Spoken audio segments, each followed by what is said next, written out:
예, 매주 목요일 두 소장과 함께하는 시간을 마련하고 있죠. 사사건건 김앤장, 김성애 정치연구소 Y소장, 장성철 공론센터 소장 오늘도 나왔습니다. 어서 오십시오. 안녕하세요. 예, 국민의힘이 오늘 오후에 혁신위 인선을 마무리했습니다. 혁신위원장은 아시다시피 이제 이니환 위원장이고 나머지 12명, 그러니까 이니환 위원장까지 포함하면 이제 13명이 되는 것이죠.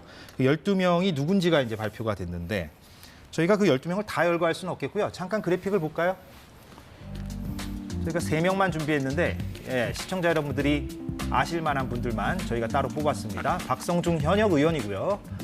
김경진, 오신환 두 분은 이제 전 의원이죠. 그런데 이번 총선에서 적이 표기된 해당 지역에서 총선을 출마를 준비하고 있습니다. 그리고 나머지 분들은 가령 정선화 동국대 교수, 정혜용 전 대구시 경제부시장, 이소희 변호사, 이젠마 경희대 교수 등등 아무튼 이렇게 총 13명인데 저희가 좀 아실 만한 분들만 저희가 따로 뽑았는데요.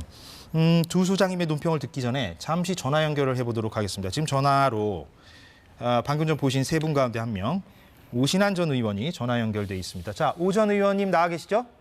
네, 안녕하세요. 오신환입니다. 예, 저희 제작진은 마찬가지로 좀 스튜디오 내에 볼륨을 좀 높여주시면 제가 오 전 의원 육성을 듣는데 좀 더 편안할 것 같습니다. 혁신위원 하겠다고 받아들이게 된 어떤 계기랄까요? 예, 결심하신 이유를 들어보고 싶군요. 당이 매우 어려운 상황입니다. 지금 풍전등화라고 생각하고요. 저는 제가 미력이나마 좀 역할이 있다면 십자가 지는 심정으로 참여하게 됐고요. 최선을 다해서 국민들의 신뢰를 다시 회복하는 데 노력하도록 하겠습니다. 예, 짧게 답변 주셨는데 이니환 위원장은 뭐라고 설득하던가요?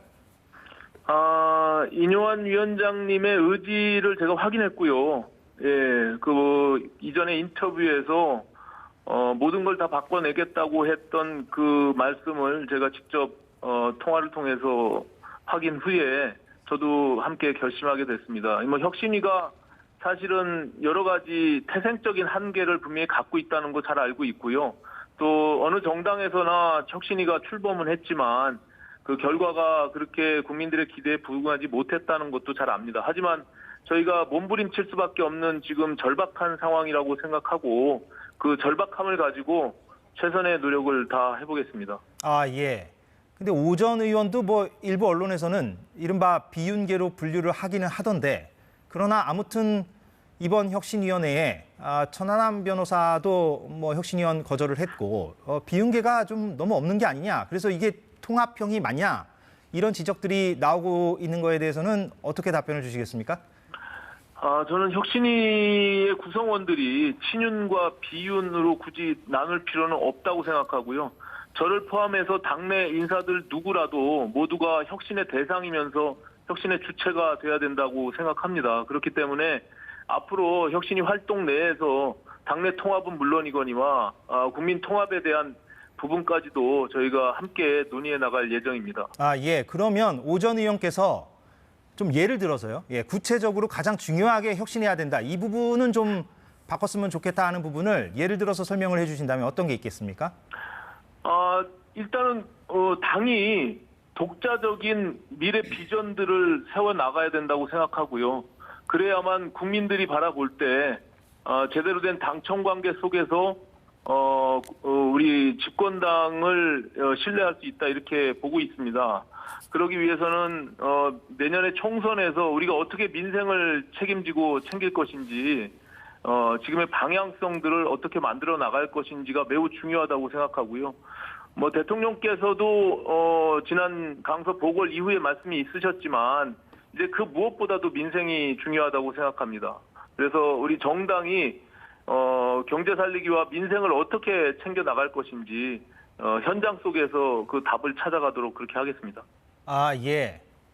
구체적인 사례를 제가 언급해달라고 말씀드렸는데, 예. 그러면 이제 내일부터 회의가 시작됩니다. 제가 가지고 있는 생각은 있지만 제가 섣불리 먼저 앞서 나가기는 좀 문제가 있다고 보고요. 그럼 가령 차근차근 이제 국민들께 선보이도록 그렇게 하겠습니다. 예. 무슨 말씀인지 제가 취지는 이해했습니다. 그런데 이른바 이제 공천 룰까지도 혁신위가 건드릴 수 있겠느냐? 이 지점도 좀 관심 사항인데 여기에 대해서는 좀 모든 개인적으로 내용은- 어떻게 생각하십니까? 예, 모든 내용은 혁신위에서 다룰 수 있다고 보고요.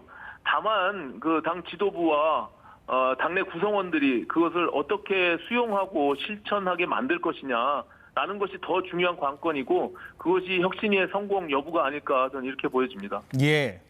알겠습니다. 일단 전화 연결은 오늘 여기서 마무리하고요. 다음에 스튜디오에서 한번 인터뷰 기회를 잡도록 하겠습니다. 오늘 고맙습니다. 네네, 고맙습니다. 예. 국민의힘 혁신위원으로 선발된 오신환 전 의원이었습니다. 어떻게 들으셨습니까? 오늘 인선도 어떻게 평가하시는지도 듣고 싶고요. 그러니까 혁신이 경제 살리기와 민생을 챙기는데 혁신위의 활동의 주요한 포인트가 있다라는 부분에 대해서는 좀 이해를 못하겠어요. 그러니까 민생 살리기와 경제 살리기 이거는 당에서 충분히 할 수 있거든요. 정책위도 있고 당 지도부도 있고. 그런데 혁신위에서 이거를 어떤 혁신안을 내놓을 수 있을까라는 좀 의구심이 들어서 오신환 위원께서 어쨌든 구상이 있다고 하니까 한번 혁신위 활동을 좀 지켜보도록 하고요. 면면을 살펴보면 예. 과연 좀 혁신이 될까 그런 좀 생각이 들었습니다. 그러니까 혁신이 인선을 하는데 오전에 좀 여러 가지 예의가 좀 있었나 봐요. 그래서 이뇨한 위원장이 혁신위원 명단을 좀 상의를 하니까 당 지도부들이 3명은 좀 빼라. 그래가지고 실질적으로 2명은 바뀌었고 박성중 의원 같은 경우에 지도부에서도 이 부분은 좀 안 된다 빼라 그랬는데도 이뇨한 위원장이 강하게 고집을 해서 박성중 의원은 혁신위원으로 계속 임명된 것 같은데 아, 그래서 2명이 빠졌다는 후문이 나옵니까, 지금? 네, 지금 그렇게 이제 기자들 사이에서 알려지고 있고요. 그 2명이 누군지 아십니까? 그거는 그냥 어떠한 뭐 정치권에서 유명한 분은 아니고 예. 검증 과정 중에서 좀 여러 가지 논란된 포인트가 있었나 봐요. 그래서 이제 그 2분들은 뺀 거는 맞는데 또 갑작스럽게 2분이 이제 들어간 거죠. 그런 것을 보면 혁신위원 명단을 좀 제대로 구성을 했을까?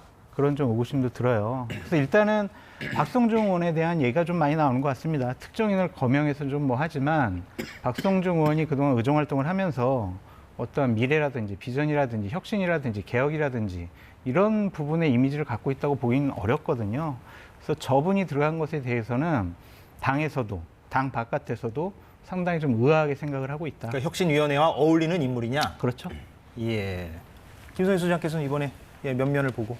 네, 뭐 사실은 근데 뭐 혁신이가 할 수 있는 일이 있나요? 대통령이 총선 공천을 다 할 건데 혁신이가 있든 비대위가 있든 저는 큰 차이가 일단 없다고 보고요. 그나마도 있는 혁신이의 효과를 상쇄하기 위해서 김기현 대표가 지금 아주 급하게 총선 기획단하고 인재영입위원회를 지금 구성하고 있잖아요. 뭐 다음 주에 한다 그러죠? 네, 다음 주에 예. 한다는 얘기가 나오는데 요즘 이제 노이즈 캔슬링 핸드폰이라고 이제 귀에 꽂고 있으면 외부의 소음을 차단하는 게 있는데 혁신이가 위쪽으로 그래프를 그리면 지금 총선 기획단은 아래쪽 그래프를 그려서 두 개 효과를 상쇄시키려고 한다고 보기 때문에 예.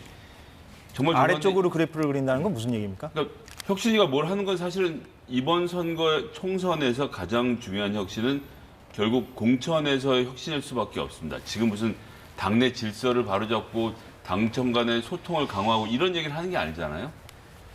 공천을 어떻게 국민들이 보시기에 혁신적으로 할 것인가가 혁신위의 주요 과제가 되어야 하는데 예. 뭐라도 만들겠죠. 그런데 총선 기획단이 출발하면서 아니야. 총선에 관한 그림은 우리가 그릴 거야라고 하면서 내부에서 서로 상쇄시키는 효과가 있을 거라서 예, 그냥 결국은 대통령실에서 대통령 마음대로 총선을 지휘하게 되고 지금 거론되는 모든 것들은 예, 분석하는 의미가 크게 없을 것 같습니다. 대통령실 얘기를 강조하셔서 이뇨한 위원장과 이진복 정무수석의 발언을 저희가 좀 정리한 게 있는데 그래픽 좀 보여주시겠습니까? 어제 발언인데요. 네, 이뇨한 위원장은 윤 대통령과도 거침없이 대화할 거다 이렇게 얘기를 했고요. 이진복 정무수석이 이뇨한 위원장이 대통령과 언제든 연락할 수 있을 것이다. 혁신위가 두려움을 넘어서 새로운 것을 만들어줄 것을 기대한다. 이렇게 힘을 실어주는 모양새였습니다. 물론 저걸 뭐 원론적인 발언으로 뭐 해석할 수도 있겠습니다만 그러나 아무튼 어떻게 보십니까? 좀 뭔가 대통령실에서도 힘을 실어준다? 무언가 바꿔봐 달라? 근데 저 발언도 솔직히 이해가 안 가요. 왜 이해가 안 가죠? 저 발언하기 전에 이진복 정무수석이 어떤 얘기를 했냐면 대통령과 대통령실은 공천과 당무에 개입하지 않습니다라고 얘기를 했거든요. 예.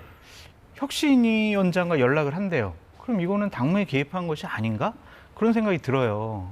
그러니까 이것은 소리 없는 아우성과 같이 모순된 말이다라고 볼 수밖에 없고 혁신위가 아무것도 할 수 없다라는 반증인 것 같아요.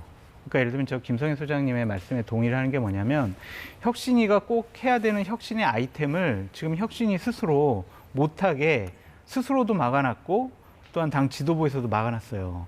그러니까 혁신위에서 총선 공천과 관련해서 언급을 하지 않는다. 그리고 인재 영입과 관련해서도 하지 않는다. 그럼 혁신이 뭐 합니까? 당 지도부에서는 혁신이 우리 총선 기획하고 인재 영입은 총선 기획단하고 인재 영입위원회 꾸릴 테니까 거기선 건들지 마. 이런 얘기를 하고 있고 또 죄송합니다. 또한 강서구청장 보궐선거에 나타난 민심은 대통령과 김기현 당대표가 좀 바뀌어야 돼 이런 건데 대통령과 김기현 당대표에 대해서는 언급을 못하는 거 아니에요. 그리고 지금 국민의힘의 가장 큰 문제가 영남 기득권 세력이란 말이에요. 근데 이뇨한 위원장이 첫 번째는 낙동강 세력은 뒷전에 서라 이렇게 얘기했다가 당내 반발이 나오니까 농담이에요 이런 식으로 얘기했단 말이에요. 예, 어제도 저희가 그 발언을 소개했습니다. 예. 그러면 건들 수 있는 게 없어요. 그럼 국민의힘 그거 세 가지 정도 빼놓고는 뭘 혁신을 하자는 거죠? 대통령, 김기현 대표 그리고 영남 중진 의원, 영남 네. 세력 네. 그 세 개를 빼놓고는 그럼 뭐 하냐? 뭘 혁신을 해요? 민생을 해요? 근데 경제를 오늘 해요? 두 분하고 얘기하다 보니까 다음 주에 총선 기획단과 인재 영입위도 출범을 하면 정말로 혁신위가 어떤 주제, 어떤 토픽을 가지고 할까가 좀 궁금해지긴 하네요. 그러니까 오신환 위원장이 민생 살리기, 경제 살리기 이 부분에 대해서 우리 혁신위에서 노력을 해야 된다라고 얘기를 하잖아요. 예. 할 게 없는 거예요. 스스로 지금 무력감에 빠져 있는 것이 아니냐는 생각이 듭니다. 근데 첫날부터 그렇게 무력감에 빠져 있다라고 얘기하면 할 수 있는 게 오신환 없잖아요. 전 의원이 들으면 조금 당혹해할 수도 있을 것 같고요. 예, 어떤 취지인지는 제가 알겠습니다. 그래서 김성애 소장께 발언 기회 드리기 전에 이뇨한 혁신위원장이 그 공천률과 관련해서도 언급한 내용이 있는데 저희가 그래픽 준비했죠. 그래서 공천률 검토하냐, 거기도 건드리냐.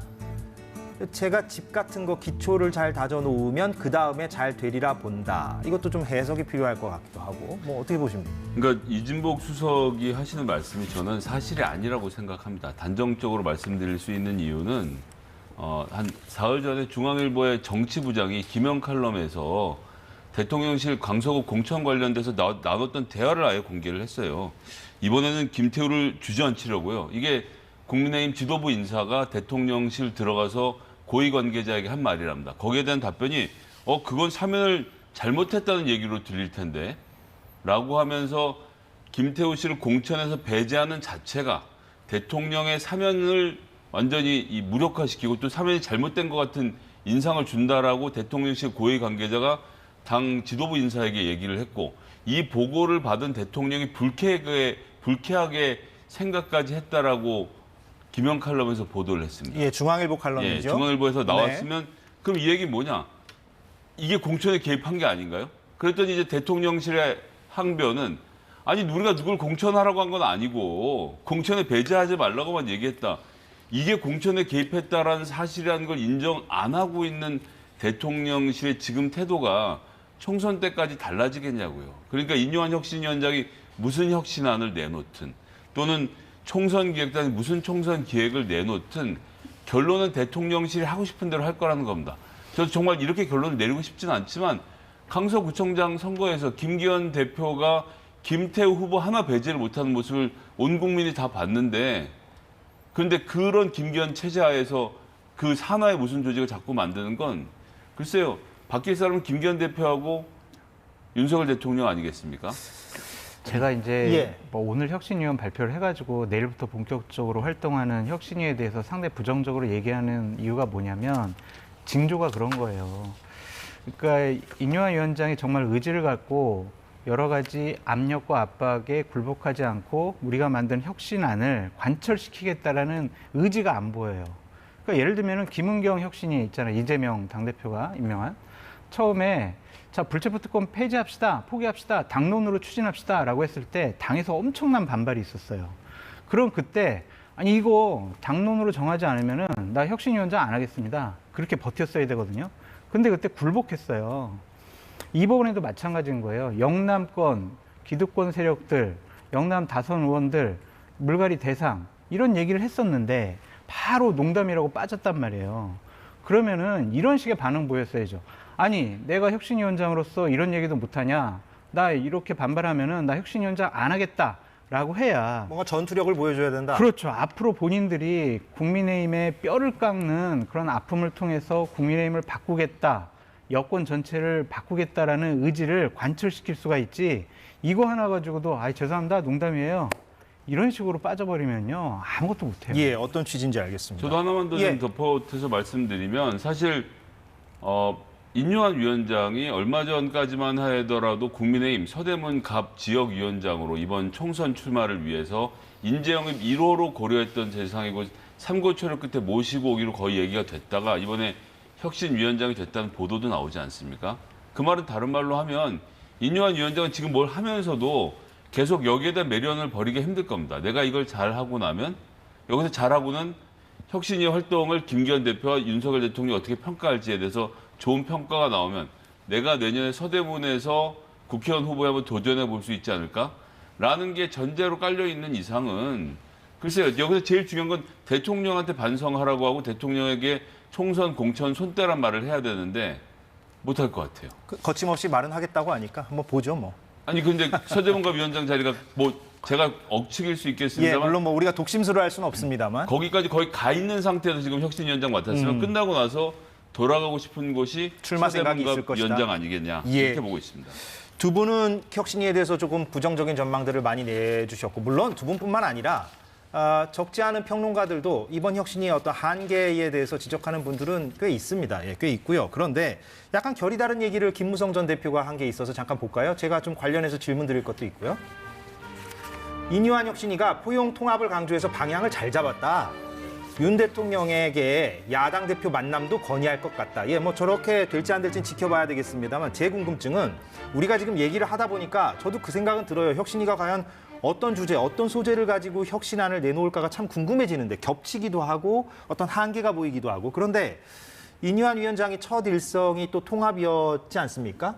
그러니까 뭔가 통합과 관련돼서 혁신위가 내놓을 부분은 없을까? 그런데 또 한편으로는 통합을 하려면 이준석, 유승민 이런 상징적인 인물들과 통합을 해야 그게 정말로 효과적인 것일 텐데 그게 과연 될까 하는 생각도 또 들고, 이 통합 키워드와 관련해서 어떻게 생각하십니까? 안 될 것 같아요. 그러니까 이준석, 유승민을 너무 빼놓고 통합을 하겠다라는 의지의 표현으로 보여져요. 그러니까 대통령과 용산과 윤핵관들의 이준석과 유승민 전 대표에 대한 거부감이 상당히 크기 때문에 인요한 위원장이 포용합시다, 함께 갑시다라고 하더라도 그 말을 안 들을 것 같아요. 그러니까 그 부분과 관련해서 인요한 위원장이 뭔가 뚝심을 발휘하진 않을까요?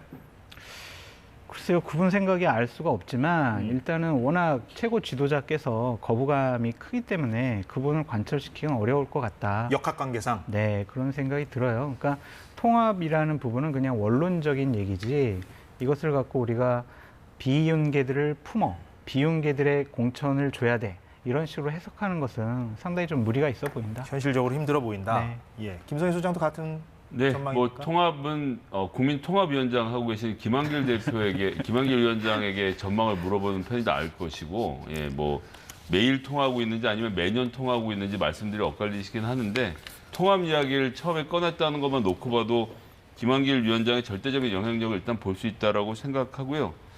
자, 고양이 목에 방울 다는 일인데 방울이 두 종류가 있습니다. 이준석 방울, 이재명 방울. 예, 지난 1년 반 동안 단 한 명도 대통령 목에 못 걸어본 방울을 이제 겨우 정치에 처음 뛰어드는 인요한 위원장에게 달라고 시키는 것은 너무 가혹한 일 아닙니까?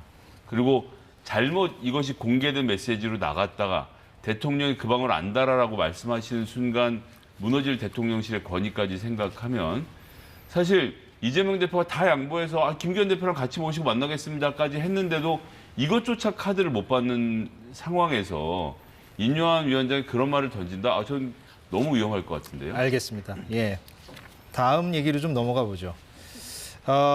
전직 대통령들의 어떤 행보가 어제 오늘 좀 보도가 됐는데, 어제는 이명박 전 대통령이 4대강 걷기 행사에 참석했고요. 오늘은 10월 26일이죠. 박정희 전 대통령 44주기 추도식이 있었습니다. 여기에 윤석열 대통령도 귀국하자마자 이렇게 참석을 했다 해요. 그래서 두 사람, 윤석열, 박근혜 두 사람이 이제 만났는데요. 17개월 만에 만남이 있었다고 합니다. 이 자리에서 보여주십시오. 윤석열 대통령이 예, 위로의 말을 저렇게 했어요. 예, 심심한 위로와 겪으신 슬픔에 대해 심심한 위로의 말씀을 드린다 이렇게 얘기했고 또 박정희 전 대통령에 대해서 높은 평가를 여러 차례 강조를 했습니다. 대통령실은 1980년 민족중흥회 주관으로 매년 열린 박정희 전 대통령 추도식에 현직 대통령이 참석한 거는 이번이 처음이다. 예, 이렇게 설명을 했어요. 뭐 TK 민심을 좀 고려한 행보입니까? 뭐 어떻게 봐야 됩니까? 그렇게 봐야 되겠죠. 최근 각종 여론조사를 보면 TK 지역에서도 민심 위반 현상이 좀 나타나고 있다라는 것이 객관화된 데이터로 좀 나타나고 있기 때문에 TK 지역의 상징적인 의미를 갖고 있는 박근혜 전 대통령과 함께하는 모습을 보임으로써 좀 보수층 결집을 위해서 노력을 한다라고 볼 수밖에 없고요. 또한 그동안 겪은 슬픔의 위로의 말씀을 드린다 이것은 국정농단 사건 때문에 제가 조사를 했고 그리고 감옥 가시고 이런 것에 대한 위로라기보다는 부모님을 총탄에 이렇게 여의하셨잖아요. 그러니까 그 부분에 대한 위로의 말씀인 것 같다라는 좀 생각이 듭니다. 근데 이제 저게 이제 첫 행보라는 것에 대해서는 저는 조금 잘된 것일까? 긍정적일까라는 좀 생각이 들어요. 귀국 후에? 네. 그러니까 예. 강서구청장 보궐선거의 의미는 지지층은 결집되어 있는데 중도층, 지지정당 없는 그런 분들이 지금 국민의힘에게서 관심과 지지를 철회하고 있는 상황이거든요. 근데 저런 행보를 통해서 중도층의 지지를 다시 회복할 수 있을까? 견인해낼 수 있을까? 그냥 강한 보수층 지지를 결집시키는 데는 효과는 있겠지만 외연 확대에는 그렇게 좀 효과가 없을 것 같아요. 가령 뭐 참석은 안 하고 메시지만 주는 방법도 있었겠다. 뭐 그렇고 다른 행보를 먼저 보이시고 근데 뭐 다른 이 행사가 보이시고. 오늘 열릴 수밖에 없는 행사 아닙니까? 근데 다른 10월 26일. 메시지를 낼 수도 있었을 것 같아요. 예. 어떤 민생과 경제에 대해서 또 얼마 있으면 이제 12구 뭐 이태원 참사 예. 그 부분 유가족 위로하는 그런 발언을 좀 하시든지. 근데 나왔던 메시지는 뭐냐면 나 그 행사 참석 안 해. 왜? 야당이 주도하니까. 이런 반응이 나왔단 말이에요. 그러니까 중도층을 포기한 것이 아닌가? 막 그런 생각이 들 정도로 자꾸 오른쪽으로 가시는 것 같아서 좀 걱정스럽습니다. 예, 지금 장성철 소장이 언급한 그 부분. 예, 이번 주 일요일이 예, 아시다시피 10월 29일 이태원 참사 1주기 추도식이 이제 열리는데요. 여기에 이제 윤석열 대통령이 유가족들의 초청 요청을 받았음에도 대통령실 설명은 안 가겠다는 겁니다. 왜냐? 야 4당이 공동 주최하기 때문에 안 가겠다라고 했는데 저게 근데 제가 좀 팩트 정리를 해드리자면 유가족들의 설명은 이거예요. 서울광장에서 추모식을 하고 싶어서 추도식을 하고 싶어서 불가피하게 야 4당과 공동 주최를 했다가 서울광장을 불허했거든요. 처음에는 서울시가. 그런데 다시 수정해서 서울광장에서 할 수 있게 됐답니다. 그래서 야 4당은 빠졌다고 해요. 지금은. 그래서 다시 그 대통령실에 초청한다는 의사를 건넸다고 합니다. 그래서 대통령이 실제 일요일에 저곳을 갈지 안 갈지는 좀 더 지켜봐야 될 것 같긴 하고요. 또 안 가더라도 또 유가족을 뭐 만날 수는 있을 것이기 때문에 좀 지켜봐야 하긴 할 텐데 그럼 어떻게 보십니까? 이 부분을 지적하는 사람들도 있어요. 아무래도 참사 일주기다 보니까. 죄송합니다. 저 시민사회 수석실, 대통령실의 치떨리는 무능함에 대해서는 분노하게 됩니다. 무슨 얘기냐면요. 설명을 조금만 더 보태면요. 서울광장 쓰게 해주세요. 오세훈 시장이 안 돼. 잘났습니다. 그래서 야사당 주최로 해서 왜냐하면 지금 특별법 통과 포함해서 정치권이 할 일이 많기 때문에 야사당이랑 광화문에서 집회 형태로 추모제를 바꿨습니다. 집회를 하기로 했고 야사당이 주최하기로 했죠.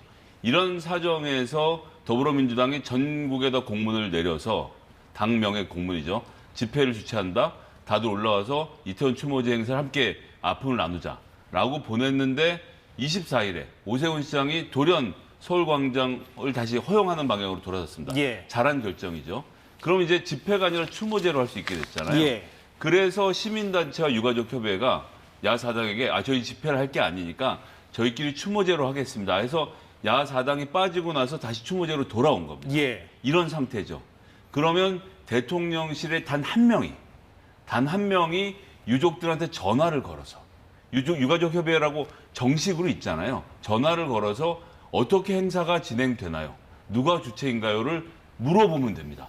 이것도 귀찮으면 단 한 명의 대통령실 직원이 종로경찰서겠죠? 제가 지금 중군데 하여튼 그 해당 경찰서에 예. 경비 담당 과장한테 전화를 해서 이번 행사의 주체는 누구입니까?를 물어보면 됩니다. 이걸 안 물어보고 대통령한테 이거 더불어민주당이 주최한 행사입니다. 라고 보고를 해서 대통령이랑 그러면 정치 집회니까 안 가. 라는 이런 말 같지 않은 결정을 하게 만들었던 이 과정이 아니 어떻게 나라의 일을 경찰에게도 물어보지 않고 하는 건지. 알겠습니다. 예. 저 꼭 드리고 싶은 말씀이 있습니다. 그 정치가 해야 될 일은 정말 국민들의 아픔과 눈물을 닦아주는 거라고 생각이 듭니다. 이분들 1년 동안 얼마나 많이 힘들으셨겠습니까? 그리고 윤석열 정부가, 윤석열 정권이, 국민의힘이 자신들을 버렸다라고 생각하실 것 같아요.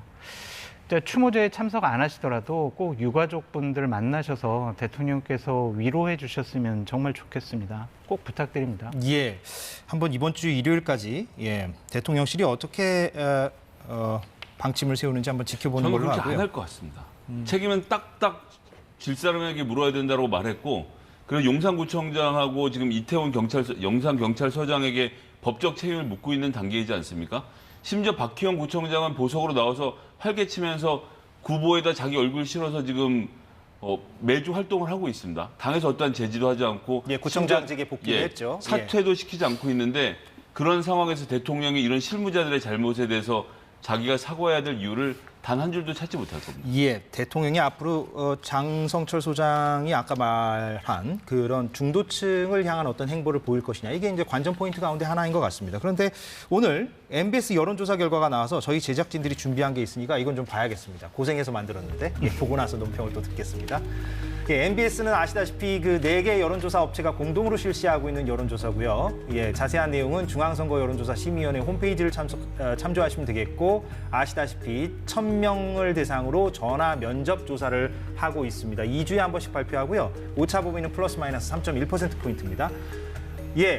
국정 지지도 긍정 32, 부정 50파 이렇게 결과가 나왔고요. 한번 쭉 볼게요. 저게 이제 6개월 만에 최저치라고 합니다. MBS 기준으로는요. 다음 거 볼까요? 한꺼번에 보겠습니다. MBS 이번에 정당 지지도와 호감도를 조사했는데 호감도도 오랜만에 조사를 했더라고요. 지지도는 거의 붙어 있습니다. MBS는 국회 의석수에 따라서 민주당을 앞쪽에 표기한다는 점을 말씀드립니다. 31대 30이라서 거의 붙어 있고요. 근데 호감도는 호감이 얼마만큼 있습니까? 이런 거잖아요. 민주당이 41, 그래서 지지도보다는 꽤 높고요. 근데 국민의힘은 좀 비슷하다는 거 알 수가 있고 물론 근데 비호감은 두 정당 모두 호감도보다 높다는 거를 알 수가 있습니다. 다음 거 볼까요? 내년 총선 어떻게 인식하시느냐?